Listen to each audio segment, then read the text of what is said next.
Hey everyone, it's Mark. This is my recap for Pokémon Horizons episodes 98, 99, and 100. Yep, it's a 3-for-1 special this time since I've been a little busy lately. We're going to be talking about Cortando, Place of Reunions, a flightless Orla, and we are the Rising Voltacklers, which were the 1330th, 1331st, and the 1332nd episodes of the Pokemon anime. Let's not waste any more time and get straight into it. As the title of this episode would suggest, it's time for some reunions in Cortando. That's where our heroes have all arrived, and yes, I did get a good laugh out of seeing Murdoch being super affectionate towards his niece. What a loving guy. They're meeting up at Katie's bakery since that's where Murdoch has been working lately, and everyone's favorite Paldean bug-type gym leader is excited to see Liko again. They all head upstairs and start gouging themselves on sweets, and I could probably spend 10 minutes just showing different screenshots of everyone enjoying the food. They really made a meal out of this, both literally and figuratively. Our heroes eventually ask Murdoch where his Rockruff is, and he reveals that it evolved into a midday form Lycanroc. This is a special form of Lycanroc though. It's a chubby Lycanroc. So yeah, apparently Murdoch just kept feeding his Rockruff all of his attempts at baking the best pastries, and eventually one day it evolved and started looking all bloated. Lycanroc isn't the only one eating everything in sight though, as Alt looks to have given himself a stomach ulcer by eating too much. Katie gives him something to drink, but Alt freaks out because he's uncomfortable around women. Not to worry though, Dot is there to lend a hand and help him back up. This gives Murdoch an excuse to talk about how great of a niece Dot is, and idiot McGee over here has just connected the dots and realized for the first time that Dot is a girl. And that means he just held a girl's hand! Oh my gosh, what a loser. When they were introducing this new character to Horizons with a Mega Sableye, I really did not expect one of his defining character traits to be that he's an incel. Okay, I can't say that, it's a kid's show we're talking about here, but Jesus, get a grip, Alt. You can't be this down bad just after touching a girl's hand. Alright, getting back on track with the funny dialogue moment, Murdoch asks if they've been poking their noses around anything dangerous lately. And Dot starts to say no, they haven't, so Murdoch is breathing a sigh of relief, only for Dot to cut him off and say they've actually been diving headfirst into something dangerous. Great spit take moment. They spill the beans on what they've been doing related to the explorers and trying to get the truth back about the Rising Voltacklers, and Murdoch doesn't know how to feel about all of this. Katie steps in and suggests that Liko battle her to prove to Murdoch how much stronger they are, which low-key kind of felt like Katie's selfish way of trying to have some fun and battle Liko again. But let's not dwell on that because Katie's ace Pokemon has evolved into an Ursaring. Oh, and she chooses to battle against Terapagos of all Pokemon. Stunning developments here as we transition to the battlefield. Liko has never beaten Katie before, and now Terapagos is getting its first real battle action in a one-on-one setting like this. It transforms into its Terrestrial form, which I always thought was an ironic name considering Terapagos can only be in its Terrestrial form if it has not terrestrialized. So yeah, the battle gets underway, and it's not the most insane choreographed action we've ever seen, but that's mainly down to the fact that Terapagos is the kind of Pokemon that doesn't really move a whole lot during battle, which makes things feel pretty static. This is a back and forth contest though, with Pagago's legendary status making up for Liko's inexperience and battling with her turtle friend. Eventually, Katie decides to bust out her Terra Orb, which actually gives it a type disadvantage since Pagago's only non-normal type move is Ancient Power. But Ursaring's Fury Cutter builds up enough force to deflect those attacks and even deal some serious damage to Terapagos. It's in this moment that Liko and Pagago finally connect as trainer and Pokemon, and their spirits sync up to turn this battle around. Liko calls for Terra Starstorm, which just knocks Ursaring back at first, but then Liko calls for Pagago to really lay it in, and uh-oh, watch out Ursaring. This ends up being enough to knock Katie's ace Pokemon out, giving Liko her first ever win over a gym leader. Everyone is kind of in shock and awe at first because they didn't expect that to happen, but eventually everyone starts celebrating Liko's victory, and even Murdoch recognizes her strength. Now that he's accepted the reformation of the Rising Voltacklers, Alt suggests they get a move on, and our heroes try to think of a way they can keep gathering information about the explorers while on the move. They all have the same idea at the same time. They need the brave Olivine. Issue is that Orla said she was going to dismantle it, but our steadfast heroes press Murdoch on where Orla is so that they can go talk to her themselves. Once Murdoch gives them her location, they head off and leave Cortando. Murdoch stays behind, and I love this quick scene at the end here, as Murdoch opens up to Katie about being the one who made the call to disband the Rising Voltacklers 1 year ago, claiming that they would have only kept the kids stuck in place, but really he never wanted to stop traveling together. Katie cuts him off and reiterates that our heroes have really grown a lot on their own, and that maybe Murdoch can spread his wings just like they did. That's how this episode comes to an end, and I feel like I've shared most of my thoughts about it already, so let me just get straight to the rating. I'm giving this episode a 7 out of 10 rating. I thought this was fairly paint by numbers, with the surprise twist of having Liko battle Katie with Pagago and actually winning on top of that. Kind of random, but I recently went back and watched Ash vs. Steven again this week, and wow, I know I defended it at the time, but the battles in the Masters 8 really just were not very fluid, even compared to this match between Ursaring and Pagago, which I already mentioned felt fairly static due to Terapagos' general lack of movement. If I were to really nitpick on this episode, I could say that everything felt a little rushed or crammed into one episode. Like, it was good to have all of our heroes reunite for the first time, but it also felt like everything could have been given an extra moment to breathe, which is why I really like the ending of the episode with Murdoch's quiet self-reflection and Katie's advice. I don't know, it just kind of felt like the only moment in this episode where things slowed down a little bit, which allowed the emotions to sink in a little more. I'll bring up something similar when I talk about the next episode, so let's pick things up with our heroes arriving in Galar. Apparently this is where Orla is, and we even get a cutaway to her working on the engine room inside the Brave Olivine. So much for the airship being dismantled then. It turns out that Orla has been working at Karna's Pokeball factory for the past year, and we set the scene for the episode by hearing them talk about an order they are currently working on. It's due to be completed by tomorrow, and Karna doesn't have the best feeling about what they're doing either. And I immediately picked up on the line about how they're only building the exteriors of these items. Yeah, I bet they're strong spheres. Let's save that for later though. Right now it's time to say hello to our heroes who have shown up to talk to Orla. They have fun catching up, and oh, wouldn't you know it, Alt is intimidated by these two women he just met. What a loser. He yells at his friends to hurry up and tell Orla why they came here, and Roy goes straight into explaining that they reformed the Rising Volt Tacklers. They talk about what Exceed is doing with the Laquium, and Orla is feeling uneasy about this, eventually leading to our heroes asking if Orla will build them an airship to use. Orla has a moment where she sees Freed in place of Roy, and I felt like a downright idiot for only just realizing that Roy's jacket looks similar to the coat Freed wore.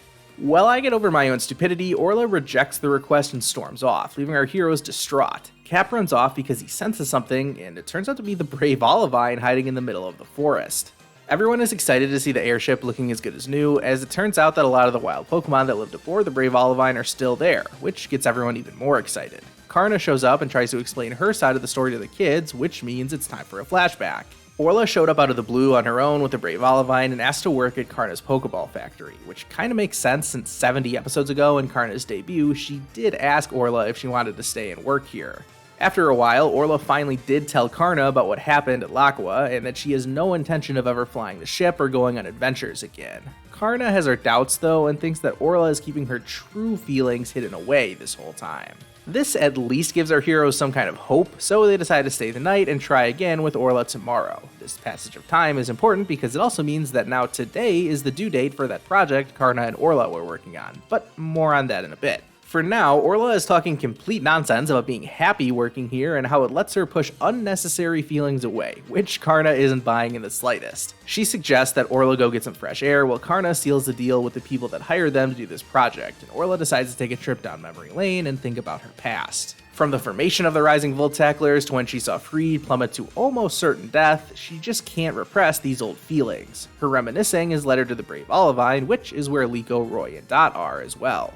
Orla reiterates that she declined their request, and that they can't have the Brave Olivine either, even though she has been doing maintenance work on it. Roy wants to know how Orla really feels, and now all of the emotions are coming out. At first, Orla is angry, saying that she built the Brave Olivine only because Freed asked her to, but that's over now. Freed is gone. I completely ironically love this moment because after Orla let out this burst of emotion, they used this comically zoomed out shot that made everyone look very silly, which made me laugh. Getting back to the serious discussion that's going on, and our heroes passionately state that it doesn't feel like Freed is gone, and that they're just doing exactly what Freed would do anyways, taking the fight to Exceed and trying to fulfill their promise to Lucius, and so it still feels like they're adventuring with Freed. This hits Orla hard, and man, this scene was awesome.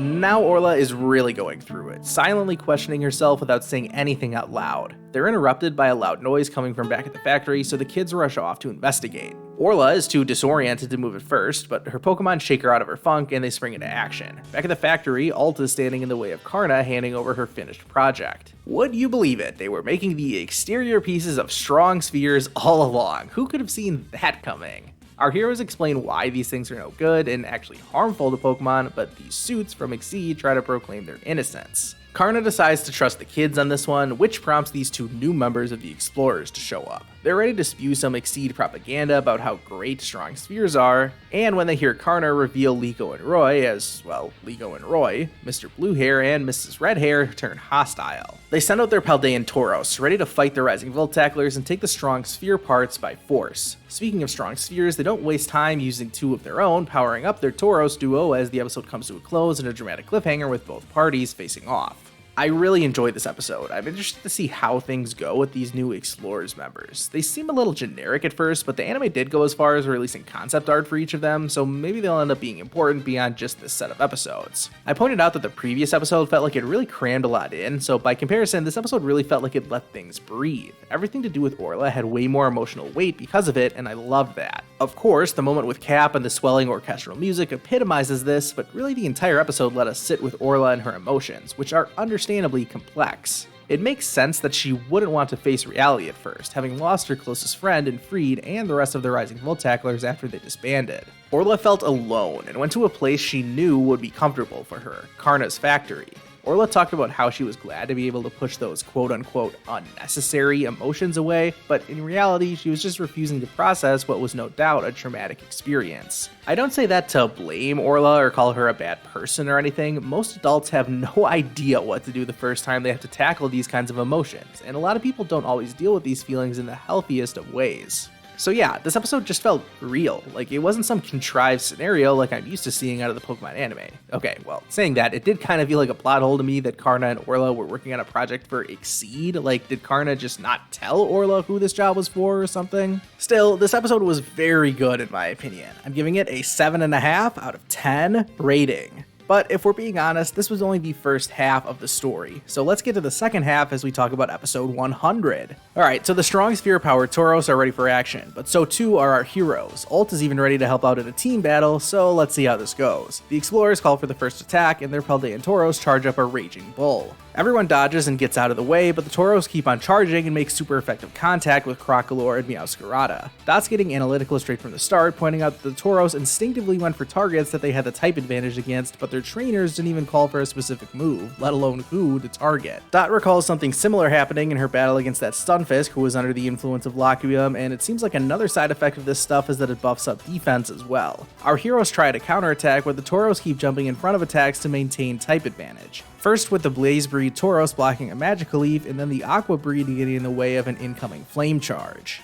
This pattern continues, with the Explorers simply calling for the Pokemon to keep on attacking, but Dot seems to have figured this out. Alt gets into the action since they're not targeting his Sableye, and manages to land a Confuse Ray. This works incredibly well, with the confused Tauros charging straight into the other one, despite their trainers' best efforts to get them to avoid each other. Yeah, it's as clear as day. These Pokemon aren't listening to their trainers at all. Our heroes think they can predict what will happen next and feel like they have control of this battle because of it. The Explorers call for another attack, so let's put that plan into motion. Liko and Roy call for their partners to dodge across from one another, and the Tauros take the bait, running right into each other. This creates all the opening our heroes need, and they fire off a quad attack blast at the Tauros. Bang! It's a direct hit, and that's enough to knock both of them out, ending the battle. The Explorers can't believe they actually lost, but Liko and Roy let them have it, pointing out how strong spheres are bad and that their connection with their Pokemon will always win. The bad guys retreat for now and promise to go report back on what happened. Orla is a little speechless after what she just witnessed, an absolute victory for the Rising Voltaclers. Back inside the Pokeball factory during celebratory snack time, Karna takes responsibility for the strong sphere parts and promises to get rid of them.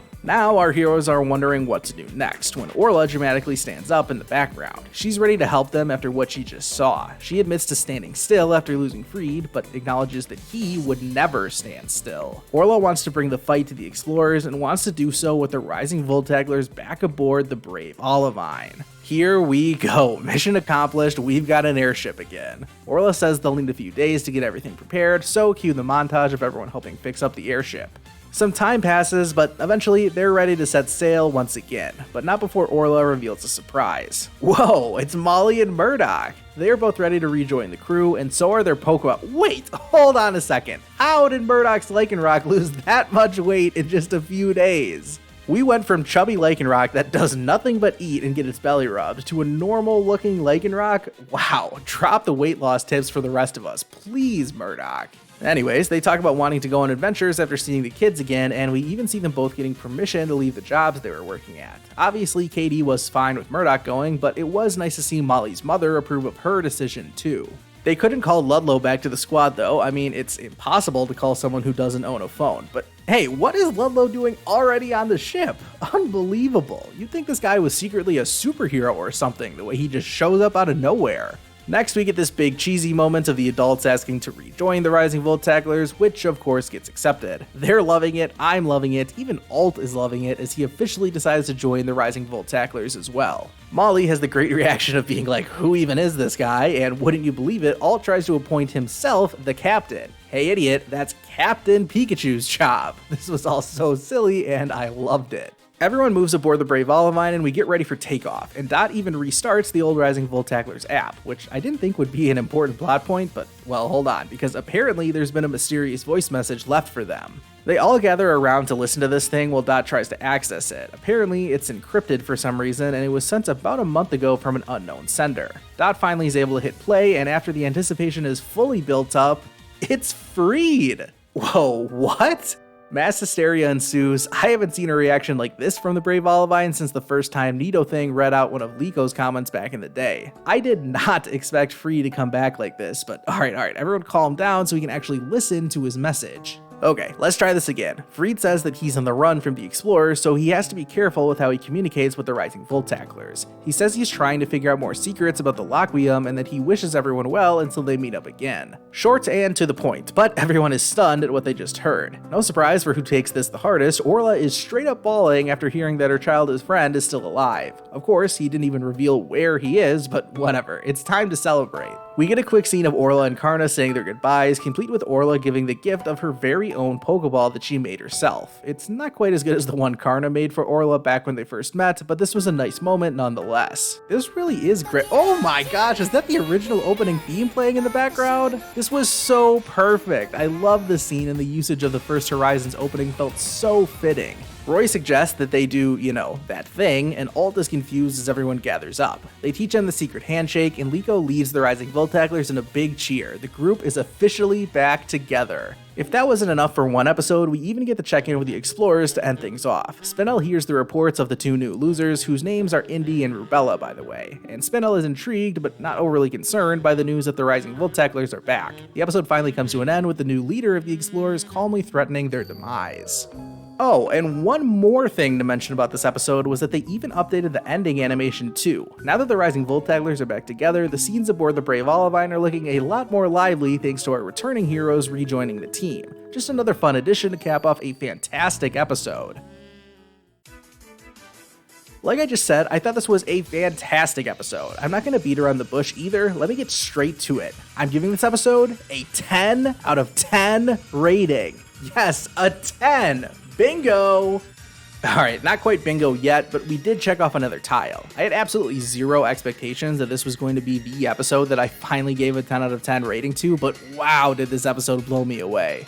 I thought it just got better and better and better as it went on. Obviously, the way anyone rates an episode is incredibly subjective, but I always try to explain my decision to give an episode a 10 out of 10 as mainly being a gut feeling. Like just sitting there watching the episode and thinking, man, I think that was a 10. It's almost indescribable, really, but I got that feeling watching this episode. The exact moment I got it was when the first opening theme kicked in and the Brave Olivine took off for the first time in ages, but the episode still managed to get even better after that too. From the battle at the beginning, which to be honest I thought would take up most of the episode, but instead it was wrapped up fairly quickly thanks to our hero showing some good teamwork and seemingly coming up with a strategy to beat strong sphere opponents going forward. I thought the inevitable moment of Orla coming to her senses and wanting to fly aboard the Brave Olivine again would be great, and it was, but we were still only like halfway through the episode at that point. To then have Molly, Murdoch, and Ludlow show up was such a nice surprise, and it felt so wholesome watching the Rising Voltaclers officially reform.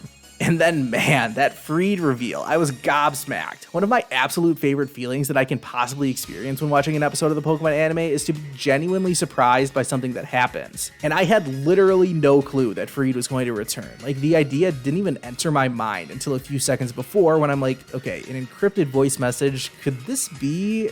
And it was. So to get all that, then the ending, which I've already highlighted once more, I just can't believe how good this episode was. I feel really happy having watched it. I'm still over the moon just talking about it right now, and I hope you all enjoyed it at least half as much as I did.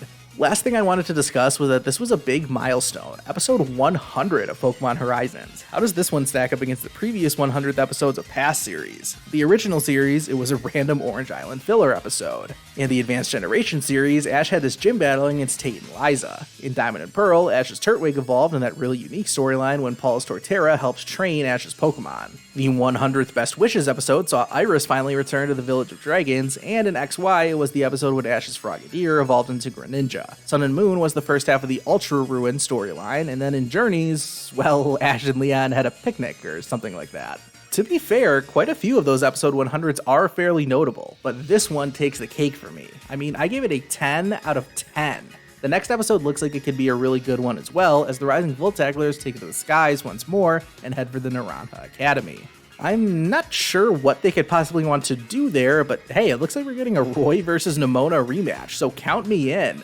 Oh, and although I'm sure most of you don't care, I figured I owe those of you who do care an explanation of why I missed the last 2 episodes. In short, it was because I had one of the busiest weekends of the year at my job, as we hosted the Wisconsin State High School Track Meet. I don't really care at all about high school track and field, but I still had to work 14 hours on Friday and another 10 on Saturday, so I didn't even have time to think about the episode of Horizons that week, let alone review it. After taking a little bit of time off to recover from that event, I was going to post a double review of episodes 98 and 99, but I felt like it just made more sense to include episode 100 in it as well, so that's why this is a triple review. More consistent uploads should be hopefully on the way though. I have some exciting videos planned for the near future. Make sure you subscribe so you don't miss any of them, and please leave a like on this video if you haven't already. I'll see you guys next time.